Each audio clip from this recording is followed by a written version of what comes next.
Plusieurs questions se posent lorsqu'un couple décide de se séparer. Comment partager le patrimoine familial? Qui aura quel bien? Les conjoints peuvent-ils continuer à cohabiter? Qui prendra les décisions relatives aux enfants?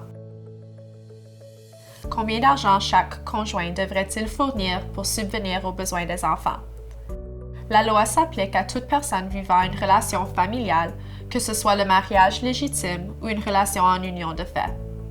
Si le couple s'entend sur la disposition de leur séparation, ces dispositions peuvent faire partie d'une entente écrite.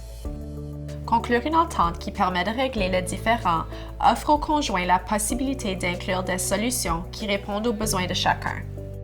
Chaque conjoint devrait consulter son propre avocat avant de signer quoi que ce soit.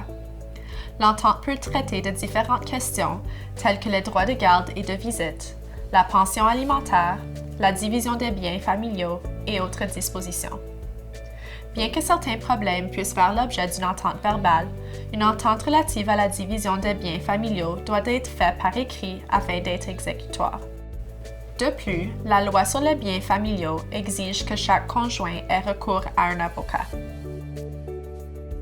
Même si les conjoints ne peuvent s'entendre sur certains points, un accord peut être conclu par des méthodes de règlement hors cour, ce qui évite d'avoir recours au tribunal.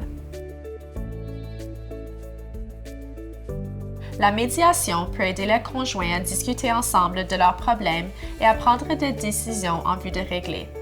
Un travailleur social, un avocat, un psychologue ou toute autre personne ayant reçu une formation professionnelle en la matière peut agir en tant que médiateur. Son rôle consiste à aider les conjoints à faire leur propre choix. Les couples en instance de séparation qui ne peuvent conclure une entente peuvent en négocier une avec l'aide de leur avocat. Lors de la négociation, chaque conjoint doit discuter avec son avocat des dispositions que l'entente doit respecter. Les deux avocats communiquent ensemble et énoncent les positions de leurs clients respectifs. Par la discussion, les avocats cherchent un terrain d'entente et examinent ce sur quoi les conjoints sont prêts à faire des compromis.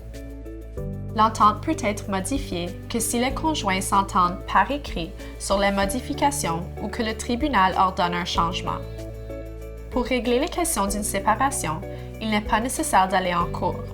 La conclusion d'une entente s'avère moins coûteuse et plus rapide que la comparution devant le tribunal.